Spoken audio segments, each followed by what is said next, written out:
Chloe, honestly, do you think my luck is that bad? Like, there's no way the first guy I let hit it raw is a carrier. Right? Do I seriously need to go by those intense meds? Donna's voice floated through the humid dorm air, whiny and punctuated by the smell of cheap perfume. The girl who, just moments ago in my memory, was dragging me into an abyss of death, was now standing right in front of me checking her makeup. In the mirror, my back was instantly drenched in cold sweat. My heart started hammering against my ribs like a trapped bird.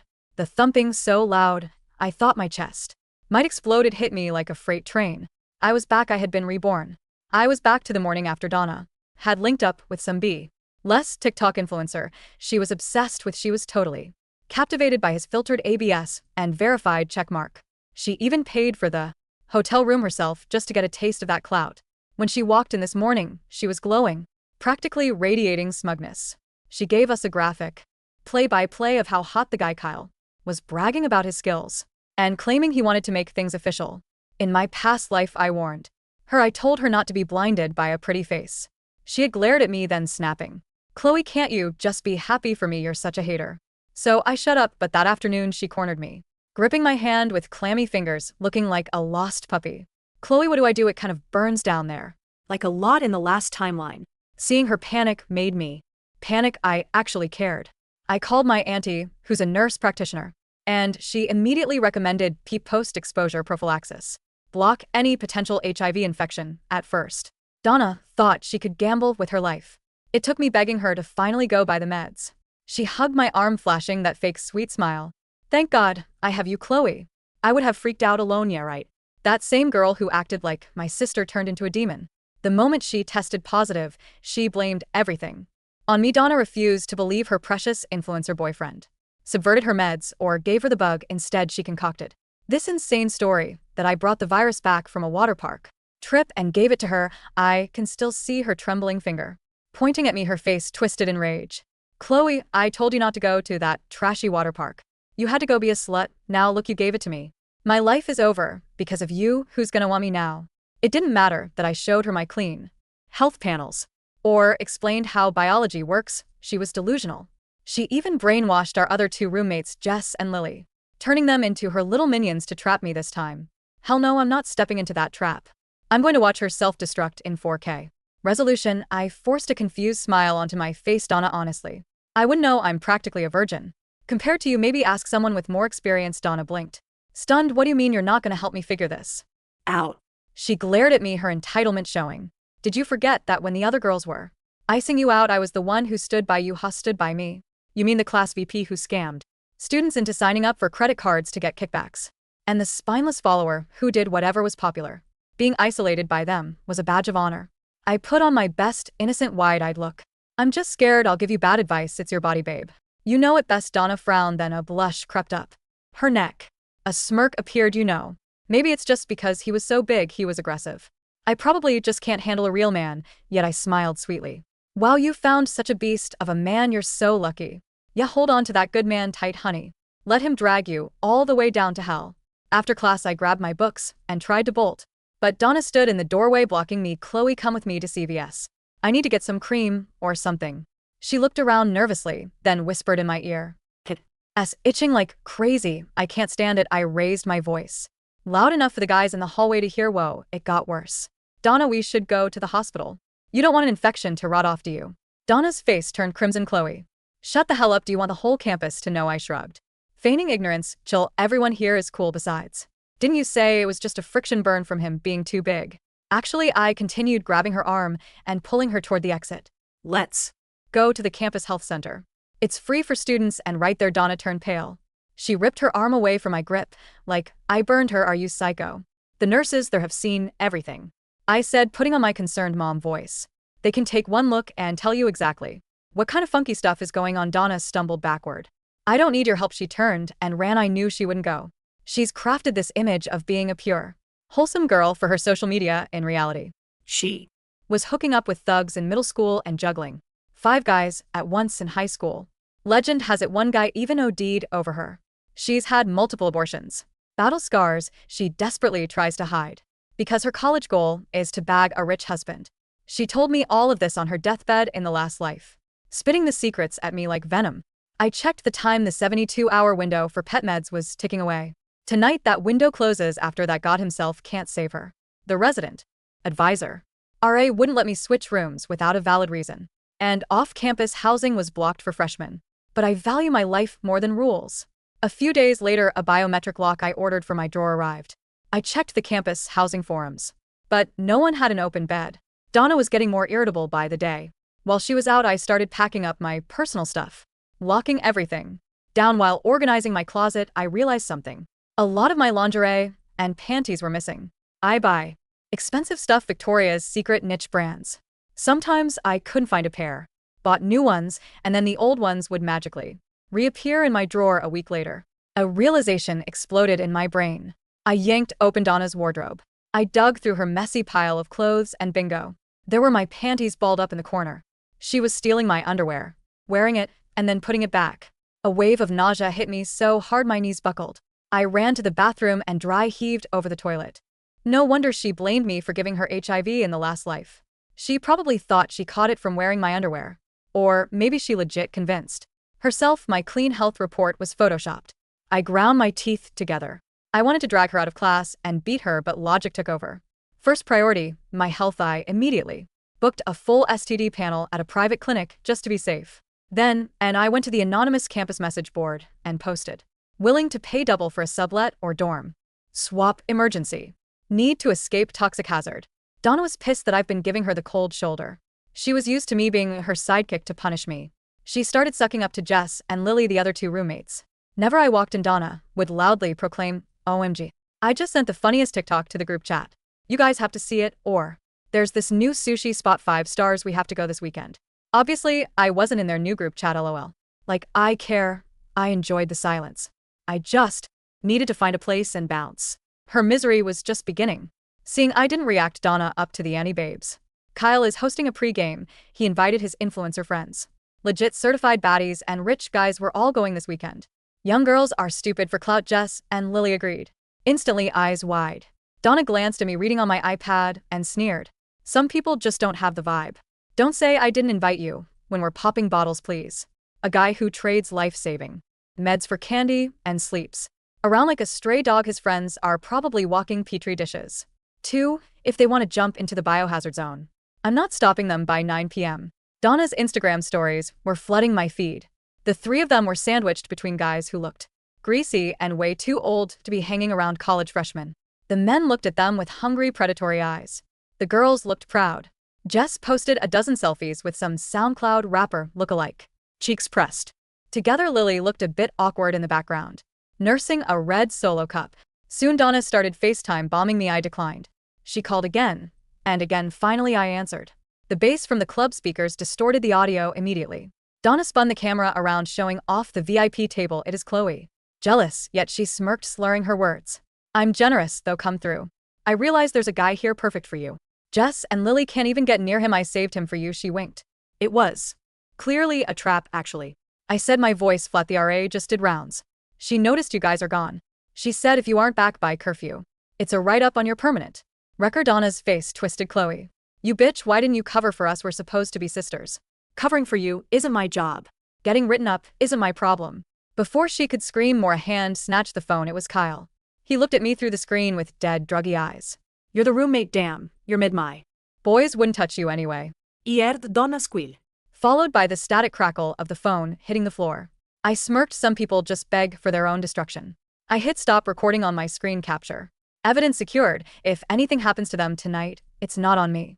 The door to our dorm room didn't open until 4:13 a.m. It didn't open so much as it collided with the wall, the sound sharp enough to crack the heavy silence of the hallway.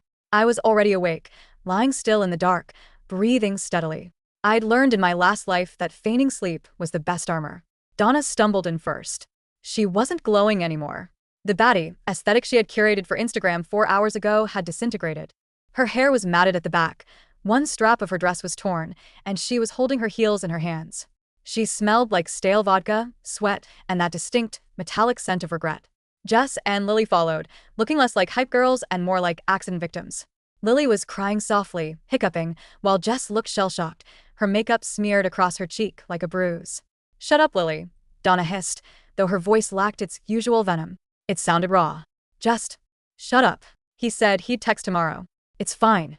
He kicked us out, Donna, Lily sobbed, collapsing onto her bed. After you went into the bedroom with him, his friends got weird. They started grabbing us. And then Kyle came out and said the party was over and literally pushed us into the Uber. He was just tired, Donna snapped, stripping off her dress and tossing it onto the floor. He's an influencer. He has a brand meeting in the morning. You guys are just being dramatic. I lay there, staring at the bottom of the top bunk, listening to the delusion knit itself back together. It was terrifying how quickly she rewrote reality. Even now, with the evidence of a disastrous night clinging to her skin, she was mentally editing the footage, applying a filter over the trauma. I didn't say a word. I just clutched my phone under my pillow, the recording of Kyle calling me mid and untouchable safely backed up to the cloud. The next morning, the room felt like a mausoleum. The air was thick with the smell of unwashed bodies and shame. I moved silently, packing the last of my essentials into my backpack. My go bag. Donna woke up around noon. She sat up, groaning, clutching her head. When she saw me sitting at my desk, applying mascara, she flinched. You're loud, she muttered. I haven't said a word. I replied evenly. She swung her legs over the side of the bed. I noticed fresh bruises on her thighs, fingerprint marks, dark and angry against her pale skin. My stomach churned, a phantom echo of sympathy trying to rise, but I strangled it. She had chosen this. She had paid for the hotel room. She had mocked me. Kyle hasn't texted, she said, checking her phone. The screen was cracked. Maybe he's busy with that brand meeting, I said, my voice dripping with sugary sarcasm. She narrowed her eyes at me. You're happy, aren't you? That we had a rough night? Donna, I literally do not care about your night. I care about the fact that you're wearing my underwear. The room went dead silent. Jess, who was pretending to sleep, stopped breathing. Donna looked down. The waistband of my vintage silk lace panties was peeking out above her pajama shorts. She turned a violent shade of red, then immediately pivoted to anger. Oh my God, you are so petty. I ran out of laundry. We're roommates, we share things. It's just panties, Chloe. You act like I stole your kidney. Take them off, I said. I didn't yell. I didn't scream. I just stared at her. Take them off, put them in a trash bag, and give me $10 for them. Because I'm not wearing them again. You think you're so much better than me, she spat, marching toward the bathroom. Just because you're a prude who can't get a guy. No, I called after her. I think I'm better than you, because I don't steal dirty laundry and like guys treat me like a disposable napkin. She slammed the bathroom door. That afternoon, I got the email. My anonymous plea on the housing forum had been answered. A senior girl in the arts dormitory needed to sublet her space immediately because she was dropping out to go to rehab. It was a single room. It was expensive. It was perfect. I transferred the deposit within 30 seconds. Moving out was a military operation. I waited until Tuesday, when Donna had her introduction to media lab and the minions were at the gym. I had enlisted the help of 2 guys from the rugby team, friends of a friend I'd helped with a chemistry final in the previous timeline. I knew they were good guys. I paid them in pizza and the promise of tutoring. Everything? One of them asked, looking at my side of the room. Everything, I said. Whatever's left behind, I don't want it. We stripped the bed, cleared the desk, and emptied the closet. When I got to the biometric lockbox, I opened it. Inside were my clean health panels, my passport, and my jewelry. I put them in my purse. I left a note on my bare mattress. Donna. I've moved out. The RA knows. Don't try to find me. Also, I know you stole my silk set, the blue one. Keep it. Consider it a parting gift. You're going to need all the comfort you can get. Chloe. I was gone before 3 p.m. The new room was small, smelling of turpentine and dried lavender, but it had a heavy deadbolt on the door. For the first time in 2 lifetimes, I slept without one eye open. 2 weeks passed in relative silence. I blocked Donna, Jess, and Lily on everything. But you can't block real life. The campus was small. Rumors traveled faster than viruses. I heard it in the library first. 2 girls from Donna's dorm were whispering near the printers. Heard she hasn't been to class in 4 days. Yeah, apparently she thinks she is mono. She's got these huge, swollen glands in her neck. And a rash. My hand paused over my keyboard. Seroconversion illness. The acute HIV infection stage. Flu-like symptoms, fever, rash, sore throat. It hits hard and fast, usually 2 to 4 weeks after exposure. Right on schedule. In the last timeline, this was when she came to me crying. She thought it was just a bad flu. I nursed her. I brought her soup. I wiped her forehead with cool cloths.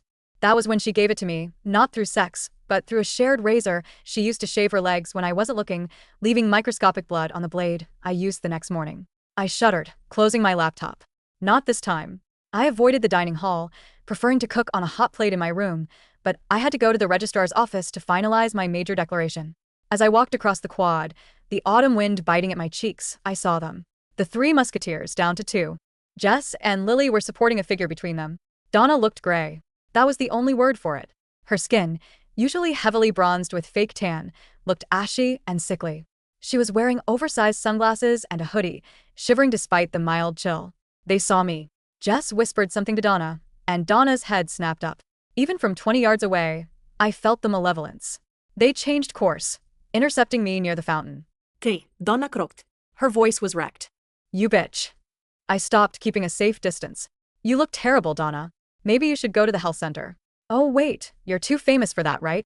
You left me, she wheezed, pulling away from Jess to stand on her own, swaying slightly. You moved out without telling me. The RA wrote me up for the room, being a mess. That sounds like a you problem. I'm sick, Chloe, she said, her voice cracking, shifting from anger to that manipulative whine I knew so well. I'm really sick. Kyle, he won't answer my DMs. I think he gave me something. I told you to get on PEP, I said coldly. I gave you the window. 72 hours. You laughed at me. You went to a party instead. It's not my fault, she screamed, drawing the attention of students passing by. He said he was clean. He showed me papers. Photoshop exists, Donna. And so do liars. She took a step toward me, her hand reaching out. I need money. The clinic, the private one, it's expensive. My parents will kill me if they see the insurance claim. You have money saved up from your internship. Loan me $500. I laughed. I actually laughed out loud. You steal my underwear, call me a slut, let your boyfriend call me mid and trash, and now you want me to fund your medical crisis? Go, ask Kyle. He blocked me, she shrieked. Tears were streaming down her face now, mixing with the sweat on her upper lip. He posted a story with some other girl in Miami yesterday. He doesn't care. And neither do I. I turned to walk away. If you walk away, Donna yelled, her voice dropping an octave, becoming guttural, I'll tell everyone the truth. I'll tell them you were the one hooking up with him. I'll tell them you brought the virus into the room. I stopped. I turned back slowly. The audacity was breathtaking. She was pulling the script from the last timeline early. Go ahead, I said softly. Try it. Donna was desperate, and desperate people are dangerous. 3 days later, I was called into the Dean of Student Life's office. I walked in to find Donna sitting there looking like a Victorian orphan. She was wrapped in a blanket, shivering theatrically. Jess and Lily were flanking her like grim bodyguards. Dean Miller, a stern woman who looked like she hadn't smiled since 1995, gestured for me to sit. Chloe, we have a serious situation here, Dean Miller said, adjusting her glasses.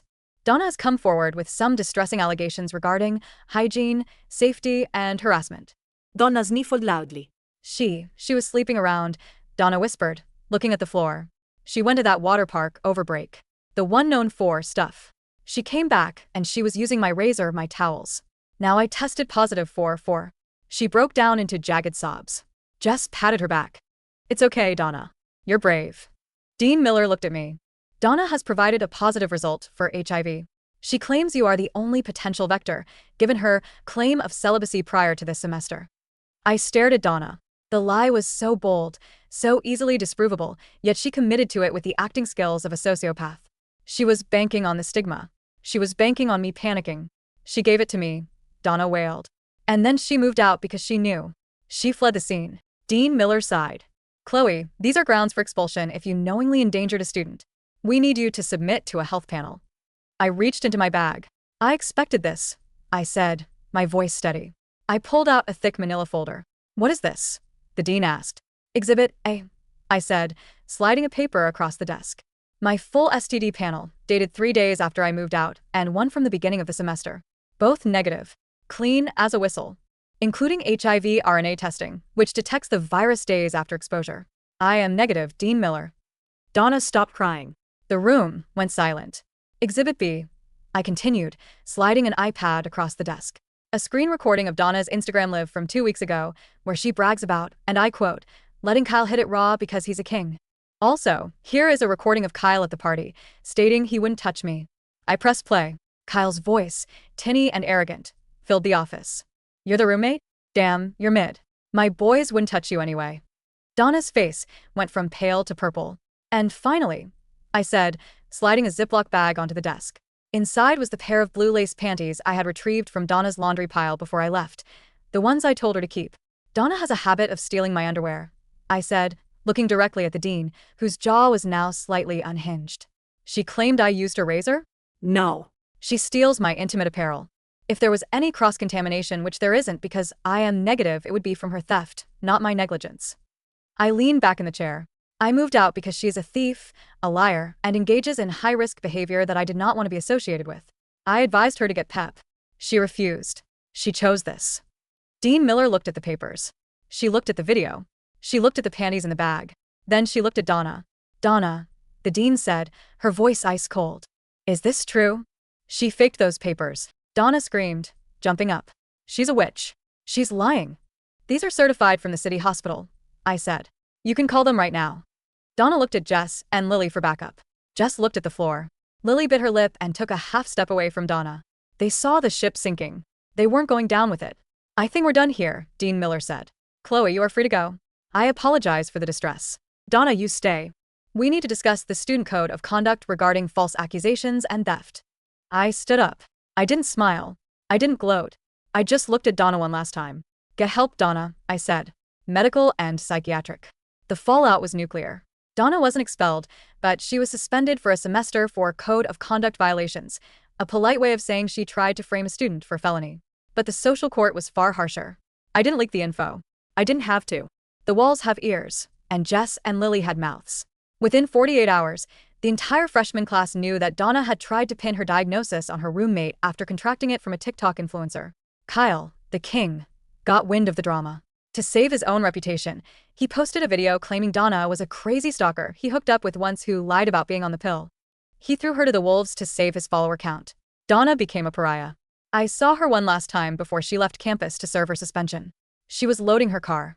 Her parents were there, a stark contrast to the rich girl image she projected. They looked tired, driving a beat-up Honda Odyssey. Her dad was yelling at her about insurance deductibles. Her mom was crying. Donna looked up and saw me watching from the balcony of the arts dorm. She didn't glare. She didn't scream. She just looked broken. The fire was gone. The entitlement was gone. She was just a girl who had made a series of catastrophic choices and was now paying the price in 4K resolution. I felt a pang of pity, but it was distant, like watching a sad movie. I wasn't the villain in her story, and she wasn't the victim in mine anymore. We were just strangers. 6 months later, I was sitting in the campus coffee shop, studying for finals. My GPA was a 4.0. I had a solid group of friends, people who cared about art and grades, not clout and VIP tables. My phone buzzed. A notification from Instagram. Donna_B has requested to follow you. I clicked on her profile out of curiosity. It was private now. The bio, which used to read Future Trophy Wife LA/NYC, now just read Healing. I hovered my thumb over the accept button for a second. I thought about the last life. The hospital bed. Her screaming at me as her body failed. The guilt that had eaten me alive for years. Then I thought about the peace I had now. The safety. The clean slate. I tapped delete. Then I blocked her. I took a sip of my latte, the warmth spreading through my chest. The sun was shining through the window, casting long shadows across the floor. It was a beautiful day to be alive, healthy and free. I turned back to my book and didn't look back.